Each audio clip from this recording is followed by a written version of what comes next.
नमस्ते साथीहरू। आज हामी स्ट्रेन्थ अफ म्याटेरियलको एउटा important concept that is thermal stress र स्ट्रेनको बारेमा चाहिँ स्टडी गर्छौँ।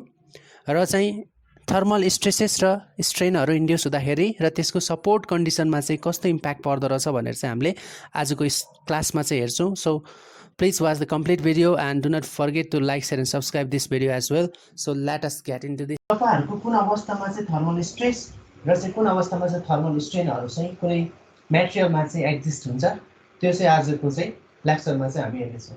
सो एट फर्स्ट तपाईहरुले के बुझ्नु पर्यो भन्दाखेरि जब टेम्परेचर इन्क्रिज हुन्छ अथवा चाहिँ डिक्रिज हुन्छ, in that case you will be the material will be freely to expand or contract. Let us suppose that तपाईको एउटा मटेरियल छ, right? Now let us say that तपाईले यसमा के गर्नुभयो त, you increases the temperature, right? यो केसमा तपाईले टेम्परेचर इन्क्रिज गर्नुभयो र इन्क्रिज गरिसकेपछि यसले चाहिँ के हुन्छ त, यो चाहिँ तपाईहरुको फ्री टु एक्सपान्सन हुन्छ। मतलब यसले चाहिँ आफ्नो चाहिँ डाइमेन्सन चाहिँ चेन्ज गर्ने भयो, राइट? ठीक छ। र टेम्परेचर इन्क्रिज गर्दाखेरि यो एक्सपान्सनले भयो र टेम्परेचर डिक्रिज गर्दाखेरि चाहिँ यो के हुन्छ, कन्ट्र्याक्सन हुन्छ, राइट? र त्यो अवस्थामा चाहिँ तपाईहरुले चाहिँ हेर्नुस् त, सपोज यसले चाहिँ increase in length del L गर्यो र चाहिँ ओरिजिनल लेन्थ चाहिँ तपाईहरुको एल छ भनेपछि यो अवस्थामा चाहिँ तपाईहरुको स्ट्रेन आउँछ, राइट? यो स्ट्रेन केले गर्दाखेरि आउँछ त, टेम्परेचर चेन्ज भएको कारणले गर्दाखेरि आउँछ र चाहिँ यो स्ट्रेनलाई चाहिँ के भन्छ, थर्मल स्ट्रेन भन्छ, राइट? सो तपाईहरुले चाहिँ थर्मल स्ट्रेन के रहेछ त भन्दाखेरि, अथवा टेम्परेचर स्ट्रेन के रहेछ त, change in length by original length due to change in temperature, right? So तपाईहरुले चाहिँ के बुझ्नु पर्यो भन्दाखेरि चाहिँ टेम्परेचर चेन्ज हुँदाखेरि, राइट, कुनै पनि मटेरियल चाहिँ आइदर फ्रीली कन्ट्र्याक्ट एक्सपान्सनमा जान सक्छ अथवा फ्रीली कन्ट्र्याक्सनमा जान सक्छ र त्यो अवस्थामा चाहिँ तपाईहरुको स्ट्रेन चाहिँ इन्ड्युस हुन्छ है। त्यो स्ट्रेनलाई चाहिँ थर्मल स्ट्रेन भन्छ। त्यसको सर्टेन भ्यालु चाहिँ तपाईहरुको इन्ड्युस हुन्छ, त्यसलाई थर्मल स्ट्रेन भन्नुहुन्छ, right? So let us suppose that तपाईको यो अवस्थामा चाहिँ इग्लोङ्गेसन डेल एल छ, राइट? र डेल एल तपाईहरुको डाइरेक्टली प्रोपोर्सनल के हुन्छ त भन्दाखेरि यो अवस्थामा चाहिँ के हुन्छ, change in temperature del T into length of this bar, right? हामीले के मान्यौ त भन्दाखेरि चाहिँ एउटा स्पेसिमेन छ, एउटा मटेरियल छ, यो स्पेसिमेनमा चाहिँ तपाईहरुको change in temperature del T आइरहेछ। तपाईको इनिशियल टेम्परेचर T1 थियो र तपाईले अहिलेको केसमा चाहिँ हिट गर्नुभयो र त्यसको टेम्परेचर T2 पुग्यो भनेपछि T2 माइनस T1 भनेपछि चेन्ज इन टेम्परेचर हुने भयो, right? So change in length र यो टेम्परेचरले कारणले गर्दाखेरि मैले टी लेखिदिएँ। Change in length due to temperature del LT is directly proportional to change in length times the length of this bar, right? So यो अवस्थामा चाहिँ तपाईहरुले के लेख्न सक्नुहुन्छ त भन्दाखेरि change in length due to temperature is equals to एउटा कन्स्टेन्ट लेख्न सक्नुहुन्छ।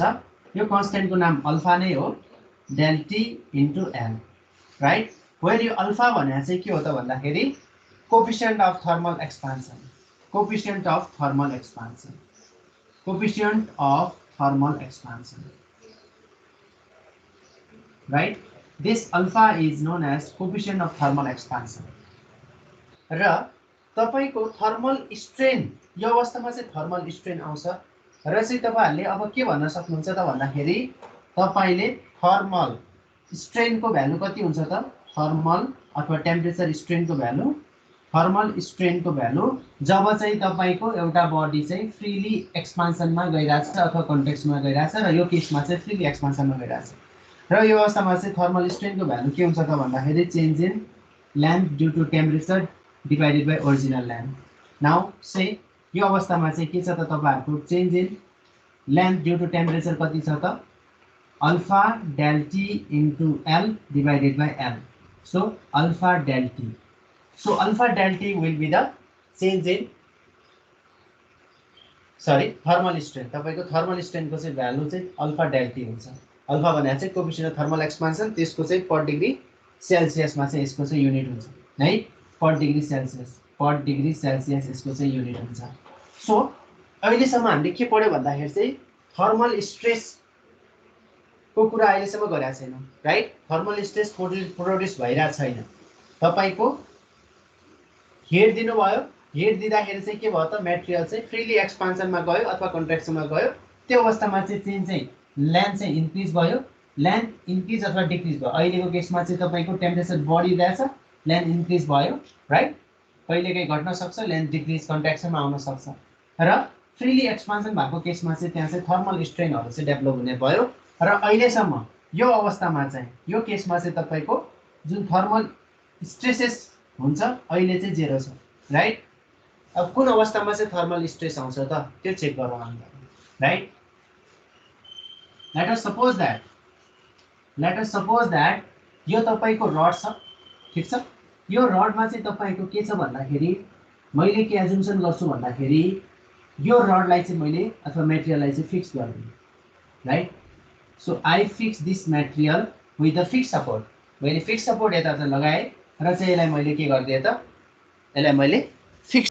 अब फिक्स गरिसकेपछि चाहिँ के गर्ने त भन्दाखेरि तपाईँले चाहिँ यहाँ टेम्परेचर दिनुभयो, right. Suppose change in temperature आयो del T is equals to T2 minus T1 आयो तपाईँको चेन्ज इन टेम्परेचर, राइट। र चाहिँ यो फिक्स गरिसकेपछि तपाईँले चाहिँ टेम्परेचर दिनुभयो, एक्सपान्सन गर्नुभयो। यो केसमा चाहिँ टेम्परेचर दिनुभयो, तर यो फिक्स सपोर्टले गर्दाखेरि चाहिँ के हुन्छ त भन्दाखेरि तपाईँको एक्सपान्सन हुन पाउँदैन, हो कि होइन। यो फिक्स सपोर्टले गर्दाखेरि चाहिँ एक्सपान्सन हुन पाउँदैन, अर्थात् तपाईँको यो सपोर्टले गर्दाखेरि चाहिँ के हुन्छ त रेसिस्टेन्स चाहिँ प्रोभाइड गर्छ। यो अवस्थामा चाहिँ यो सपोर्टले गर्दाखेरि चाहिँ के गर्छ त रेसिस्टेन्स प्रोभाइड गर्छ, राइट।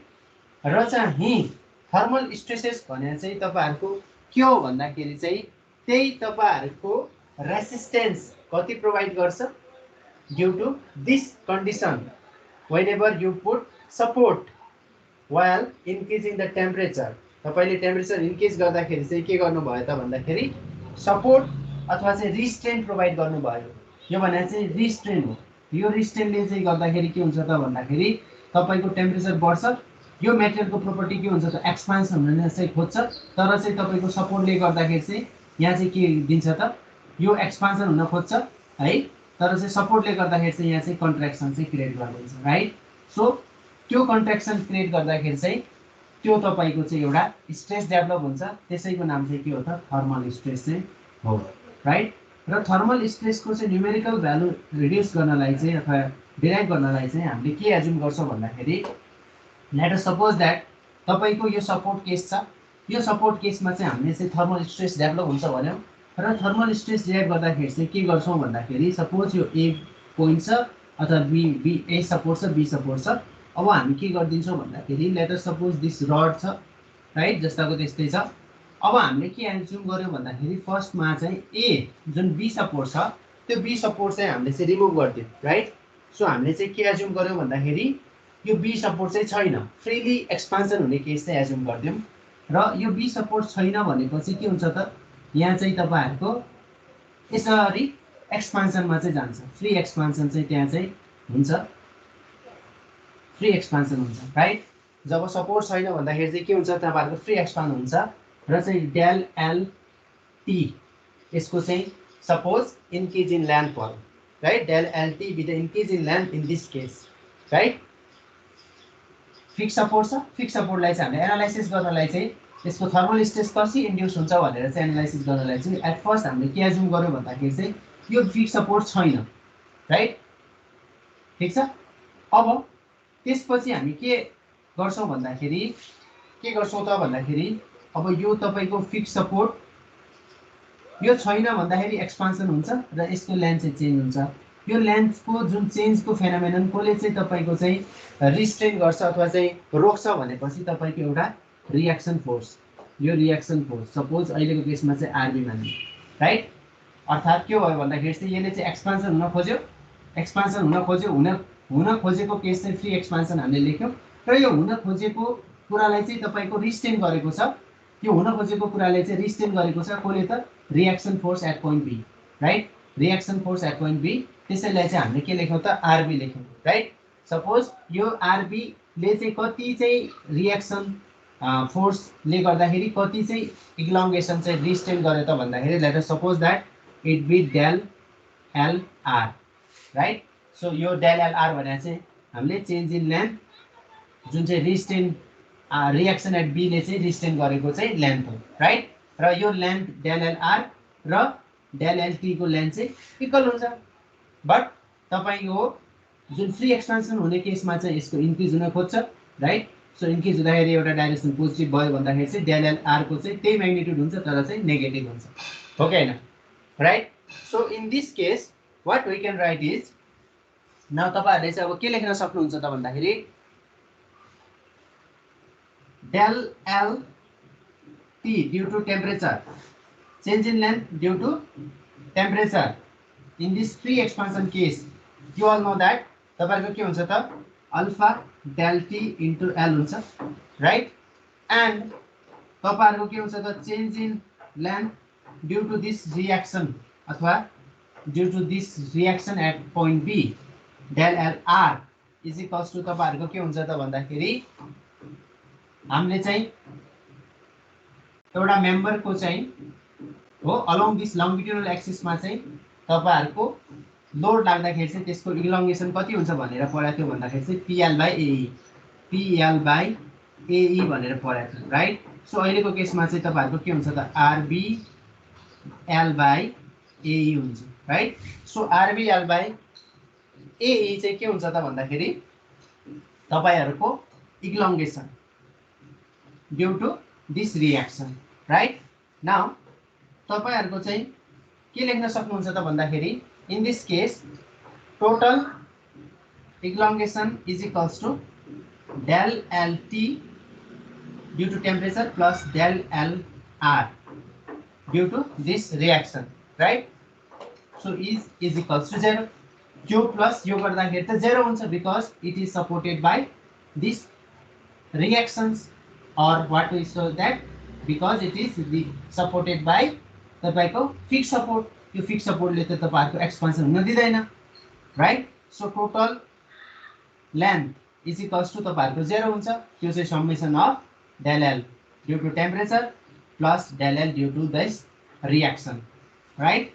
तपाईहरुले अब सल्भ गर्नुस् 0 is equals to alpha del T L plus RB L by AE, right. So RB L by AE यसलाई चाहिँ तपाईहरुले अब के गर्नुस् त सल्भ गर्नुस्। सल्भ गर्दाखेरि चाहिँ तपाईहरुले के पाउनुहुन्छ त भन्दाखेरि so on solving this you can easily get so RB L times AE is equals to minus alpha del T L, right. Implies that RB by A तपाईहरुलाई थाहा छ सिन्स यो चाहिँ प्रिज्मेटिक है, since this is prismatic bar RB by A हुँदाखेरि चाहिँ तपाईहरुको के हुन्छ त स्ट्रेस सिग्मा। अब यो केले गर्दाखेरि आएको त थर्मलले टेम्परेचरले गर्दाखेरि, so sigma T L by E is equals to minus alpha del T L. So L cancel out, तपाईहरुको sigma T is equals to minus alpha del T E. So minus alpha del T E यो चाहिँ के हो त भन्दाखेरि this is this thermal stress, right. So thermal stress यो चाहिँ thermal स्ट्रेसको चाहिँ म्याग्निट्युड हुने भयो र चाहिँ यो माइनस साइनले के इन्डिकेट गर्छ भन्दाखेरि तपाईको एक्सपान्सन हुने केसमा चाहिँ यो चाहिँ भित्र थर्मल स्ट्रेस चाहिँ तपाईहरुको एक्सपान्सन हुने केसमा चाहिँ यो सपोर्टले चाहिँ के दिन्छ त कन्ट्र्याक्सन दिएर चाहिँ तपाईहरुको स्ट्रेसेसहरु डेभलप हुन्छ भनेर भन्छ, राइट। तपाईको सिग्मा टी भने चाहिँ minus alpha del T E भने चाहिँ तपाईको एक्सपान्सन सपोज हुन खोज्यो भनेपछि यहाँ चाहिँ यो चाहिँ फिक्स सपोर्टहरुले गर्दाखेरि चाहिँ के दिन्छ त कन्ट्र्याक्सन जनरेट गर्छ र भाइस वर्सा भनेर चाहिँ भन्छौं, राइट। र यसको म्याग्निट्युडको हिसाबले चाहिँ sigma T is equals to that is thermal stress is equals to alpha del T into E, right. Alpha del T into E हुने भयो, यो नै तपाईहरुको के हो त थर्मल स्ट्रेस हो। र चाहिँ यो केसमा चाहिँ तपाईको फिक्स्ड केसमा अथवा पार्ट रिस्टेन गरेको केसमा चाहिँ अहिलेको केसमा चाहिँ के हुन्छ त तपाईहरुको थर्मल स्ट्रेनलाई चाहिँ एप्सिलोन टी लेख्यौं, त्यो चाहिँ 0 हुन्छ बिकज तपाईको स्ट्रेन चाहिँ यसमा आउँदैन। जुन चाहिँ फ्री स्ट्रेन जति आउँछ त्यति नै तपाईहरुको के आउँछ त फिक्स सपोर्टले गर्दाखेरि चाहिँ यो लेन्थ चाहिँ चेन्ज भएको चाहिँ भ्यालु आउँछ र चाहिँ दुईटै चाहिँ तपाईहरुको म्याग्निट्युड सेम हुन्छ तर डाइरेक्सन फरक हुन्छ, so they will be cancelling out. So strain in this case will be 0 due to the thermal case. So यसरी चाहिँ तपाईहरुले थर्मल स्ट्रेस र स्ट्रेनको फिजिकल मिनिङ चाहिँ बुझ्न सक्नुहुन्छ र चाहिँ स्ट्रेसेसहरु आउँदाखेरि चाहिँ दुईटै कन्डिसन हुनुपर्छ। फर्स्टमा चाहिँ you have to change the temperature. Temperature त्यहाँ चेन्ज भएको हुनुपर्छ। Temperature must be changed right. So temperature change नहुँदासम्म दैट इज आइदर एक्सपान्सन अथवा कन्ट्र्याक्सन नहुँदासम्म चाहिँ तपाईहरुको थर्मल स्ट्रेसेसहरु डेभलप हुँदैन। सेकेन्ड केसमा चाहिँ तपाईहरुको के हुनुपर्छ भन्दाखेरि deformation due to the change in temperature should be restrain right. जुन चाहिँ deformations due to change in temperature